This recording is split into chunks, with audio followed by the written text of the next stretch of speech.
شریعت میں احکام ظاہرہ، نماز، روزہ، زکوٰۃ، حج، نکاح، طلاق وغیرہ کے احکام بیان کیے جاتے ہیں، اور طریقت میں احکام باطنہ یہی ہے۔ وہ ضرور قرآن میں ضرور ظاہر الاسم و باطنہ،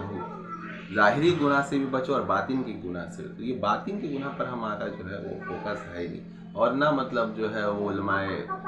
مدارس اس کے لیے مخصوص بھی نہیں ہے، اور وہ اس طرف دھیان بھی نہیں دلاتے، جبکہ بہت بڑی خرابی ہے کہ باطن کی بیماری کے ساتھ جو ہے ہم سے کوئی کام نہیں ہوگا، نہ دنیا کا کام اچھے سے ہو سکتا ہے، ہم اچھے انسان ہی نہیں رہیں گے تو کیا وہ مطلب جو ہے دنیا کا کام کریں اچھا، اور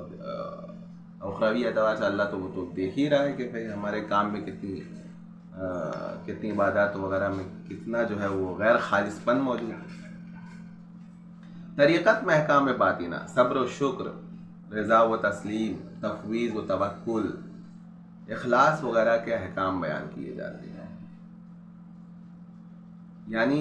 شریعت ظاہر کی اصلاح کرتی ہے اور طریقت باطن کی اصلاح کرتی ہے۔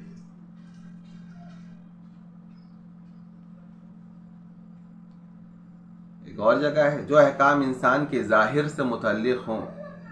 وہ شریعت ہیں، اور تربیت باطن کا نام طریقت ہے۔ یہ دونوں چیزیں ایک دوسرے کی ضد نہیں ہیں، بلکہ معاون و مددگار ہیں، ان میں سے ایک کی تکمیل دوسرے سے ہوتی ہے۔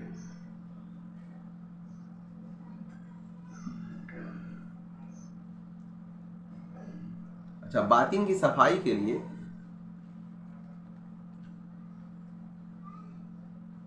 حضرت مولانا شفیع تھانوی رحمۃ اللہ کے خلیفہ ہیں حضرت مولانا عبدالغنی صاحب پھول پوری، وہ فرماتے ہیں کہ 3 چیزیں جو ہے وہ بہت ضروری ہیں، مطلب علاج ہے باطن کو صاف کرنے کے لیے۔ وہ ہے نمبر 1 ہے صحبت اہل اللہ، دوسرا ہے کثرت ذکر اللہ، اور تیسرا ہے تفکر فی خلق اللہ، یعنی فکر و مراقبہ وغیرہ۔ اگر کسی شخص کو ان 3 چیزوں کا دوام حاصل ہو جائے، 3 چیزیں میسر آ جائیں، تو انشاءاللہ تعالی بہت جلد جو ہے وہ اپنے نفس کی مقائد و فریب اور باطن کی خرابی سے وہ باہر نکل جائے گا۔ جب یہ سب چیزیں خرابی دور ہو جاتی ہیں تو اس کی اصل